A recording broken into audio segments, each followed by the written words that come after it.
Olá, sétimo ano, vamos continuar então o nosso conteúdo sobre o Nordeste. Estamos já na aula 2, ainda na unidade 7. Então agora a gente vai entender um pouco da questão da economia, da indústria agropecuária no Nordeste. Então a agricultura, historicamente, o Nordeste se desenvolveu graças à agricultura. O Brasil começou no litoral do Nordeste. Foi o primeiro grande polo econômico do país. Só no século XVIII que a região sudeste veio começar a ganhar importância. Então até hoje, a gente consegue dividir em duas grandes regiões, a região do açúcar e a região do cacau. Então mais ao sul da Bahia, a gente tem uma forte e intensa produção de cacau.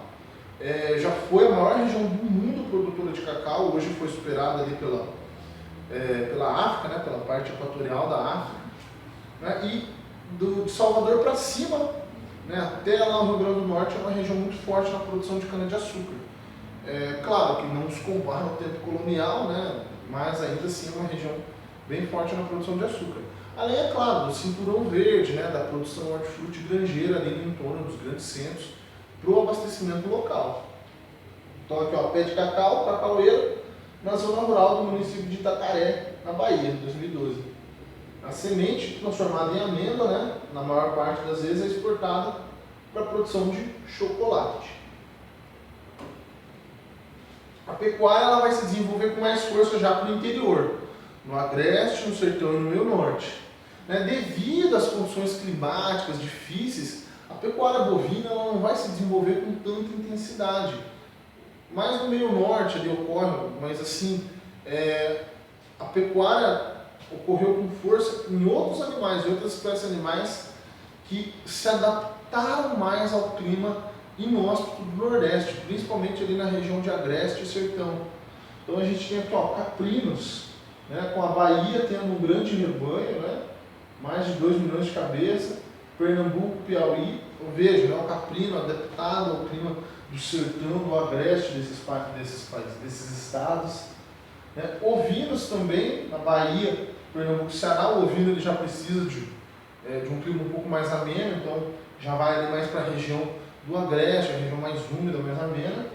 E bubalinos com força no Maranhão. O Maranhão, o estado do Maranhão e a ilha de Marajó, ali no Pará, são uma das regiões maiores produtoras de bubalinos, de búfalos aqui no Brasil. Então, se adaptaram mais ao clima úmido, amazônico.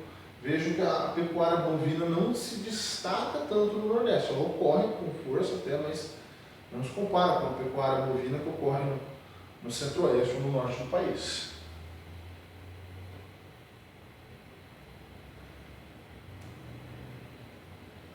E aí a gente vai fazer uma atividade, então, falando dessa questão econômica, e da relação que existe entre a população do sertão e da zona da mata.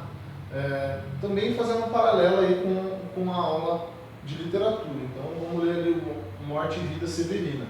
Então, muito bom dia, minha senhora, que nessa janela está. Sabe dizer se é possível algum trabalho encontrar? Trabalho é o que nunca falta, a quem sabe trabalhar. O que fazia o compadre na sua terra de lá? Pois fui sempre lavrador de terra má. Não há espécie de terra que eu não possa cultivar. Aqui ele já está fazendo uma relação àquele solo ácido, seco, do semiárido do sertão, difícil de trabalhar. Então isso é um movimento muito comum, sazonal, aquela migração sazonal que a gente fala, do trabalhador que vive no sertão e no período de seca intensa ele vai buscar emprego na zona da mata. Só que com as novas tecnologias, com a evolução do terceiro setor, cada vez mais é mais complicado, mais difícil achar emprego, esse tipo de trabalhador achar emprego na zona da mata. Isso aqui, até a mulher vai falar para ele, isso aqui de nada adianta, pouco existe o que lavrar, mas diga-me, retirante, o que mais fazia por lá? Conheço todas as roças, que neste chão podem dar, o algodão, a mamona, a pita, o milho, o caroá. Esses roçados o banco já não quer financiar.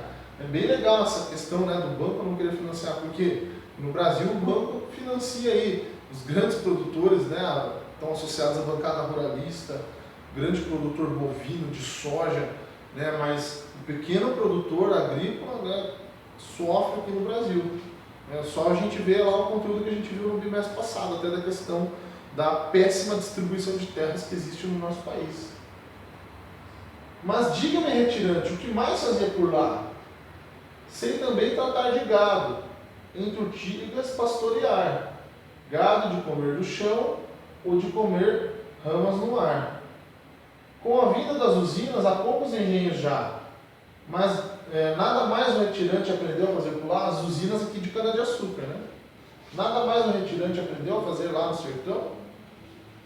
Ali ninguém aprendeu outro ofício, ou aprenderá, mas o sol de sol a sol, bem se aprende a suportar, suportar aquela vida terrível, difícil, né? Vivendo ali da agricultura de subsistência, né, no sertão nordestino. Mas isso então será tudo em que sabe trabalhar? Vamos, diga, retirante, outras coisas saberá. Deseja mesmo saber o que eu fazia por lá? Comer quando havia o quê?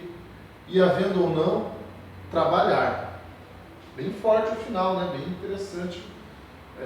Denunciando, mostrando através da arte a desigualdade social terrível e evidente do Nordeste brasileiro, principalmente na região do sertão.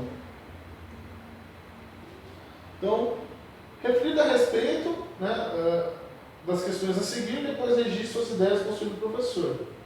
Então, ela é individual, ela, na verdade, ela é até pessoal essa atividade, mas vamos analisar as perguntas aqui.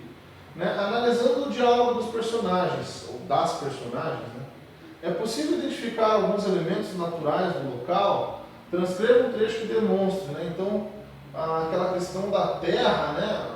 O solo ali, difícil de trabalhar, terrível, no sertão semiárido, seco, ácido solo, pobre em nutrientes.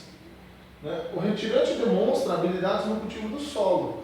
De acordo com a análise do fragmento, essas habilidades são válidas no local onde ele abordou a senhora? Não, porque ele abordou a senhora na zona da mata, né? Numa grande cidade, procurando emprego, né? E ele saber mexer com o solo de nada adianta, né? No mundo moderno, urbano, com indústrias, com comércio. O retirante severino deixa seu local de origem, com destino à sub-região nordestina. Ao ler alguns trechos do poema, é possível compreender aonde o retirante está chegando. Com a vinda das usinas a poucos engenhos já. De acordo com essa informação, qual sub-região o retirante está chegando? A zona da mata, né? Porque são usinas do quê? De cana-de-açúcar. Aqui a questão da indústria, então aquilo que eu comentei lá na outra aula, a zona da mata é a mais desenvolvida economicamente, onde tem as maiores cidades, em consequência, onde está a maior concentração de indústrias. Então Fortaleza, Natal está se tornando um grande polo industrial do Nordeste, Recife, Salvador, né, a região de Camaçari, ali no entorno.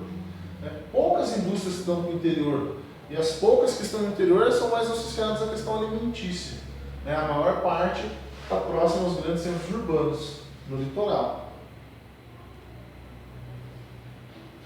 Então analise o mapa e responda no caderno as questões. O nome de 3 capitais que apresentam quantidades mais expressivas de estabelecimento industrial. Fácil, né? Fortaleza, Recife e Salvador. São as maiores cidades, os maiores polos industriais. Essas 3 cidades são o coração econômico do Nordeste. A distribuição espacial das indústrias é desigual entre as sub-regiões nordestinas? Sim, né? Por quê? Porque a indústria sempre vai se instalar próximo a grandes centros urbanos. E os grandes centros urbanos estavam no litoral e na zona da mata. E para fechar, as fontes de energia. Né? Principalmente é importante citar a energia eólica. Né? Tanto que o livro de vocês ele abre mostrando um campo de energia eólica, um campo de captação de energia eólica, de usinas eólicas. Né? Lá no Nordeste, devido ao clima, aos ventos constantes, a energia eólica é muito importante.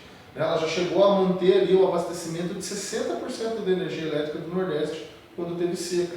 Então, o Nordeste se destaca na produção de energia limpa. É claro também a questão da hidrelétricas, né, de força hidrelétrica, a gente tem ali principalmente na bacia do Rio São Francisco, rios de Planalto com desnível de relevo importantes para a produção de energia elétrica. E em momentos de seca, de dificuldade, né, de falta de energia, infelizmente a gente tem que apelar para a energia termoelétrica, né, que queima carvão mineral, ela é extremamente cara e poluente. E é isso, gente. Até a próxima aula. Obrigado.